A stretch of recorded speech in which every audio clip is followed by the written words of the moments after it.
Hello, എല്ലാവർക്കും നമസ്കാരം. ഇന്നലെ നമ്മളെല്ലാവരും വെയിറ്റ് ചെയ്ത എമ്പുരാൻ ഇറങ്ങി. നമ്മൾ ഒരുപാട് എക്സ്പെക്റ്റേഷൻ വെച്ചിരുന്നു. പക്ഷേ അതിൻ്റെ പിക്ചർ ക്വാളിറ്റിയും ബാക്കി ടെക്നിക്കലി എല്ലാം വളരെ ബ്രില്യൻ്റ് ആയിരുന്നു ആ മൂവി. അതിൽ ഒരു തരത്തിലുള്ള സംശയങ്ങളുമില്ല. അല്ലാത്ത രീതിയിൽ പലതരത്തിലുള്ള അഭിപ്രായങ്ങൾ പലരിൽ നിന്നും വരുന്നുണ്ട്. ആ അഭിപ്രായങ്ങളൊക്കെ ഇപ്പം പല രീതിയിലായിട്ടും വരുന്നുണ്ട്. ആദ്യം പലരും പേഴ്സണലി ഉള്ള അഭിപ്രായങ്ങളായിരുന്നു. ഇപ്പം അത് പൊളിറ്റിക്കലി ആയിട്ട് ആളുകൾ എടുക്കാൻ തുടങ്ങി. പക്ഷേ എനിക്ക് മനസ്സിലാവാത്തൊരു കാര്യം, സിനിമയായിട്ട് കാണുക എന്നതാണ് നമ്മളെല്ലാവരും ചെയ്യേണ്ട ഒരു കാര്യം. പ്രൊപ്പഗണ്ട മൂവീസ് എല്ലാം എപ്പോഴും കാലഘട്ടങ്ങളിൽ ഉണ്ടാവുക തന്നെ ചെയ്യും. ഇനി അങ്ങോട്ടേക്ക് എന്തായാലും ഉണ്ടാകും. പല രീതിയിലും പല ഇടങ്ങളിലുമായി അത് തന്നെ ഉണ്ടാവും. ആളുകളെ എങ്ങനെയൊക്കെ സ്വാധീനിക്കുക എന്ന് തന്നെയാണ് ഇവരെല്ലാവരും ചിന്തിക്കുക.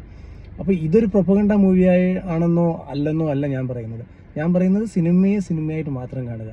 അത് ഒരു വിഭാഗത്തിനെയോ ഒരു തരത്തിലുള്ള ആൾക്കാരെ ഉന്നം വെച്ചിട്ട് മാത്രമായിരുന്നു എന്നും ഇനി അതിനൊരു പ്രതിഷേധം അതിനു വേണ്ടി വേറെ രീതിയിൽ അതിനെക്കുറിച്ചല്ല നമ്മൾ സിനിമയെക്കുറിച്ച് സംസാരിക്കേണ്ടത്. സിനിമ എങ്ങനെയാണ്, ആ ക്രാഫ്റ്റ് എത്രത്തോളം മനോഹരമായിരിക്കുന്നു, അല്ലെങ്കിൽ അത് എങ്ങനെ നമുക്ക് ഇഷ്ടപ്പെട്ടില്ല, അതായിരിക്കണം ചർച്ചയിൽ വരേണ്ട ഒരു മെയിൻ കാര്യം. അല്ലാതെ ഇതിനെ നമ്മൾ വേറെ തലത്തിലേക്ക് കൊണ്ടുപോവുക എന്ന് പറഞ്ഞാൽ അത് ആളുകളെ പരസ്പരം ഭിന്നിപ്പിക്കാൻ മാത്രമേ ഉപകാരം ചെയ്യുള്ളൂ എന്നാണ് എൻ്റെ ഒരു ടേക്ക്. ഞാനിതിൽ സംസാരിക്കണം എന്ന് എനിക്ക് തോന്നിയത് അതിനെ കൊണ്ടാണ്. കാരണം ഞാൻ കാണുന്ന കമൻറ്റുകളും അതിനുള്ള എല്ലാം വളരെ നെഗറ്റീവായുള്ളൊരു വൈബാണ് തരുന്നത്. എമ്പുരാൻ എന്ന സിനിമയിൽ ആസ് എ ലാലേട്ടൻ ഫാൻ ഞാൻ പറയുന്നത് കുറേ പ്രശ്നങ്ങളുണ്ട്. അതായത് ഞങ്ങൾ ഒരുപാട് എക്സ്പെക്റ്റ് ചെയ്തു എന്നതാണ് ആദ്യത്തെ പ്രശ്നം. ഞങ്ങൾ ഒരുപാട് എക്സ്പെക്റ്റ് ചെയ്തു. ഞങ്ങൾക്ക് ഞങ്ങളുടെ പഴയ ലാലേട്ടൻ എന്ന് കിട്ടുന്നുള്ള രീതിയിൽ തന്നെ ഞങ്ങൾ എക്സ്പെക്റ്റ് ചെയ്തു. അത് ഞങ്ങളുടെ പ്രശ്നമാണ് സത്യം പറഞ്ഞാൽ. പൃഥ്വിരാജ് ഒരു ഇൻ്റർവ്യൂവിൽ കൃത്യമായിട്ട് പറഞ്ഞിട്ടുണ്ട്, മുണ്ട് മടക്കി കുത്തുന്ന ഒരു ലാലേട്ടനെ ആയിരിക്കില്ല നിങ്ങളതിൽ കാണാൻ പോകുന്നത്, അതിലൊരു വേറെ തരത്തിലുള്ള ലാലേട്ടനാണെന്ന് പറഞ്ഞിട്ടുണ്ട്.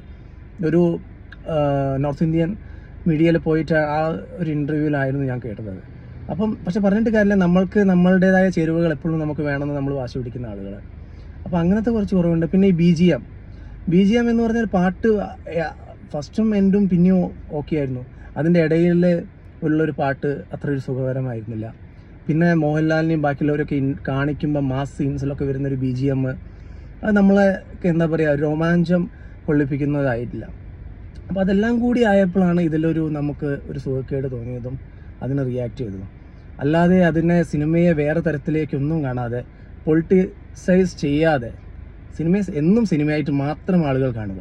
ഇത് മാത്രം പറഞ്ഞുകൊണ്ട് ഗുഡ് ബൈ.